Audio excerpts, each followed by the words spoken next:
Thanks Angela, and the invite from the WAS project, Women of the Soil, and on behalf of the ancestor, Louise Da-Cocodia, it's my honour to be here in Westwood Street in the heart of my community to share some of my achievements, challenges and activisms, and still going strong here in the present day. So yeah, thank you. Just recently come out of a big More to Life event that I was the training supervisor, and that means that I pull all the training together except delivering the training itself, and that has been a phenomenal piece of work. I've worked with 37 team members and 25 participants. Took the weekend last weekend in the beautiful grounds of MRI. We used a postgraduate suite, and it took a year planning of meetings, of setting up teams, of connecting, of team meetings, and it was really good. And yeah, the essence of it is mental health and looking into how our mind works and what we can do to change it. And it was great learning, massive growth, a lot about myself and how I work and how I don't work well. And yeah, it's been very good. Yeah, loved it. Well, I remember in 1996, which is what, 21 years ago, I went to New York and I saw this live dancing to African drums. And I thought, how am I going to bring that to my side? And my first child was 6 at the time, and I got Abasindi people to come, Esther, Evadne, Lorraine, and they were drumming. And I charged people £5, and that they'd learn the dance routines to drumming. It was really good. And also yoga, and we had a steam room in the back of the Phil Martin Centre there on Princess Road, and that worked really well. So that was my start of coordinating. I don't need to deliver, but I want something happening. Who can I get to do that for me, and I pay them and make money at the same time? And I think that's where it all began. I had a vision, and Lorraine would come and drum, and we got other drummers supporting us. Esther, that I want this. What I do find as a coordinator is that I give people support to fly, so they won't stay. They'll want to do their own eventually, because they can see how it can be done. So that's been a sort of challenge at how I support people, and then they want to move on, and it's for me to keep employing people, keep working with people. But yeah, I have that way of partnering and saying, if you want this, I want this, how can we do this together? I've got some long established relationships, and I think for any business or any way of entrepreneur, it takes relationship. So yeah, that's one thing. I still live in this community 20, 30 years now. I've known people, and Esther and Evadne, they're doing their own things, you know, really successful in what they do. So yeah, I get pushed, and then I push people, and that we all sort of move and get better together. Yeah. It's people like Mama Edwards that has taught me to get a balance, and people like Arimna as well, how to do that. So a lot of the work I do is at home. In the daytime I'd be out, so I do writing. I'm a writer, so a lot of my Commonwealth books that I wrote, and the plannings that I do as an agent for artists. When I had 16 artists working in schools for me at one time, it was a lot of home-based, computer-based work that I could do. So yeah, and I'm an early rise, so I get work done early morning, and I love my afternoon siestas, so it all works well to get the balance. But yeah, yeah, I was there for my daughters most of the time, or I'd bring them with their pen and paper and their colouring books, and they'd come along, you know. Yeah, that's got a special place in my heart, Nella James. From when we were 4, 5, my mum was a secretary there, so we used to, my brother and I, it was like a paradise. We just ran right in the whole of the building, and the beautiful gardens that they had. It was a nursery then. And my father was instrumental in supporting that with George McCorkle back in 1971. Vanessa Redgrave, she was, still is, famous actress. Used to go down to the Reno, I'm told, and she donated £8 grand to the trustees then to buy that particular house and property. So yeah, a lot of links there. And my father, through some allegations with the police, was instrumental in that getting purchased. So that's got a special place in my heart. So from 16, 17, I was part of the teaching staff on Saturday mornings and worked with 7 to 8 year olds. Carmore Road, I was there with Berry Edwards, my old youth club. When we were 12, 13, we'd go there on a Wednesday, Thursday. I was there this week going to a Kwanzaa meeting, and I thought I'd buy some chips from the chippy that I used to, but it's not there anymore. But I still bought some chips. But yeah, so I'm even there at Carmore Road up to this week, because Kwanzaa's coming there, which I'll be comparing with the Pan-African Congress movement again. And looking forward to as many people to be there on the 1st of January. Was it last year? Yes, I did 5-hour Mossad mindfulness days, over 60 professionals and schools. We started off in Alexandra Park.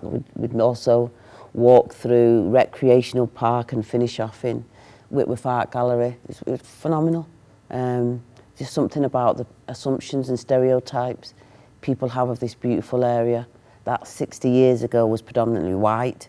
Vanessa Redgrave was a Mossad councillor back then. So there's a lot of history. Conservatives ran Mossad, National Front took over this place. So, and there's still some listed buildings, even right now.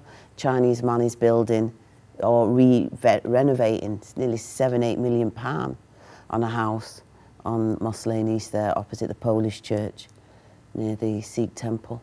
So there's a lot happening, and I'm utilising that and promoting that in different ways. I love living and working in Mossad. I'm not going anywhere else, for now anyway. And challenges are more Somali communities here than ever before, and the links between the African Caribbean and the Somali are not as strong as I'd like them to be. It's quite foreign actually, to distinct cultures, yet similar. So there's a lot of work to be done, and yet the young people are more integrated than I say myself, and the older population. And there's the gun crime. You know, the black on black is still quite sickening, and mental health, which that's why I'm really involved in the work that I do with regards to self-esteem, purpose and connection. So next month I'm offering in Alexandra Park a visioning day, you know, looking at where we've been for 2017 and also doing some purpose. I've really lived on purpose this year and set up some disciplines in my life and done things in an orderly way, and I really want to share that with a 6-week Power of Purpose course in Alexandra Park, again, the beautiful gardener's house. For the challenges that I'm hearing about, and for the women and it's young people really, is their mental health, the horrors and the crimes that they're going through with people that they know, people that they walk with, talk with in Mossad are now criminalised and now dead. And I think that is a serious concern for me. Who and where is support? Friday night used to be a time we'd be here at Mossad Leisure Centre, Mossad Youth Club. There's nothing there Friday nights for young people anymore. Used to go Burley on a Tuesday, you know, Carmore Road Wednesday, alongside Youth Club Thursday. There was something every night for us. And now I'm sad to see that there's not much in this community for our young people, and I'm wanting to develop some summer schemes in parks for young people in the future to come.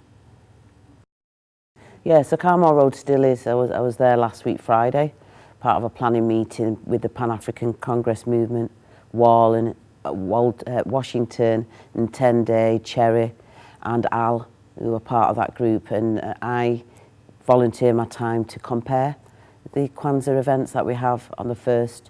It completes on the 1st of January. It starts on the 26th and then completes with Imani on the 1st. So that's held every year. So yeah, I'm part of that, and also a team of us with African Emancipation Day on the 1st of August that we held with big funding way back in 2007. It's our 10th year of hosting an event, and we held it here last 3 years at Westwood Street and using recreational park. So yeah, that's ongoing.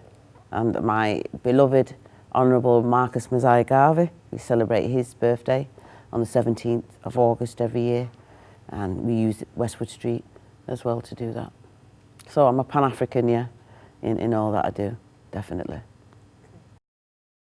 Yeah, I've done a jigsaw puzzle of all the different 54 African countries in the different shapes and sizes. That fits in really well. I did one on America, on their 50 different flags that each of the American states has, and I did one on Europe with their 24 different countries. Because I'm a vexillologist, Angela. I'm somebody who is an expert in country flags. So, you know, I can name all these flags of the 54 countries that came to Manchester when the Commonwealth Games were here.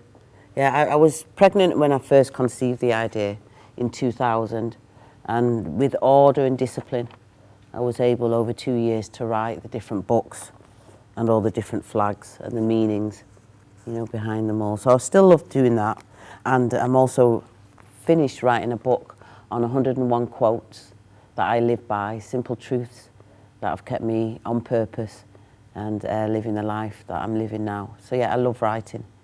You can't not find me with a pen and paper somewhere. Yeah. Women that have influenced me, like Louise Da-Cocodia and Mama Edwards and Councillor Brandy and my mentor Maria Noble, Arimna Bell. Yeah, a lot of people have supported me. I'm on their shoulders. They went through the crap. No niggers here, no Irish. They went through the going to Oldham in the snow, having to leave the children in the house for little nothing. You know, I didn't have to go through that ordeal. I can come here on my bike. I can come here driving my Mercedes convertible that I had for a while because they've paved the way. Yeah, really, really grateful for the elders and the ancestors that built that I can live in. So yeah, very much so, massive influence. And I met Louise Da-Cocodia many times. She was part of a steering group that I ran for funding that we gave when I was managing Moss Side Children's Fund in the beautiful Moss Side Children's Centre. I had an amazing office, Angela. I had a fish tank. I had young people working for me at volunteering groups. It was beautiful. It was a lovely place to be. And Miss Da-Cocodia, as I'd call her, would be part of the steering group of who to give funding to. And she encouraged me about being governors in schools when she was doing work at Trinity. Also women's group, Sojourner Truth, and the care home Babini Centre. I know that she was a part of. Yeah, a carnival with Councillor Brandy that supported us to do Emancipation Day thereafter. So yeah, I have no doubt that the women still do and did uphold me in what I'm doing. Yeah. Charisma at the height of their game, really, and that's where I met First Cut Media as well, really brought me into working with schools, and the City Council would top slice delegated grants money. So sweet, you know, up to £50,000 we'd have sometimes to run community events with over 16, 17 schools. Within one day we'd have 300 children coming in and out of the Zion Centre, Whitworth Art Gallery, Contact Theatre. We'd have a morning and we'd have an afternoon session. I'd coordinate coaches to bring them, the children, to the school. Before they'd come to the showcase, they'd work with an artist for 6 weeks, over 16 artists that we had that would do dance, theatre, visual arts, drama, comedy, rap. It was phenomenal. And we'd bring them into the different 3 spaces, like I said, Zion, Whitworth Art Gallery. Yeah, and then we'd have an afternoon performance with another set of schools and do it all over again. So they were great times, and it was round about the Peace Week that Charisma asked me to write a book for children, and we wrote it in Somali, which is similar to Italian, and yeah, that was phenomenal. And a year later, I researched over 200 community groups in Moss Side and Hume, and did a directory. So if you wanted all these different groups, you could just find out their address and phone number. So it was lovely. I think what I want to really beginning to focus on, and my travels to Gambia shortly, I'm sponsoring a school out there, that's Ghana School. The Ghanaians in Gambia, the fishermen, and mainly Christians, and my daughter, my mum and I are sponsoring one child. It's £60 for a year, £20 a term to send a child to school. So I'm looking forward to meet with Ida and Mohammed and the little brother, because they'll now be speaking English. I'm wanting to create more links. I'm wanting more English, British, African, Caribbean boys in particular to go to Africa for manhood training in a way, and in a way of getting to know what privileges they have here, and also for us in Britain to sponsor schools and pupils over there in Gambia. So that's my plans for the future, an exchange between the two. Yeah. So I want to do some fundraising. I also sell gifts. I've always wanted to open a gift shop, so I sell some beautiful gifts. I want to use that as a way for people to sponsor children to travel over to Gambia, Ghana, Nigeria, Sierra Leone, yeah. The list goes on.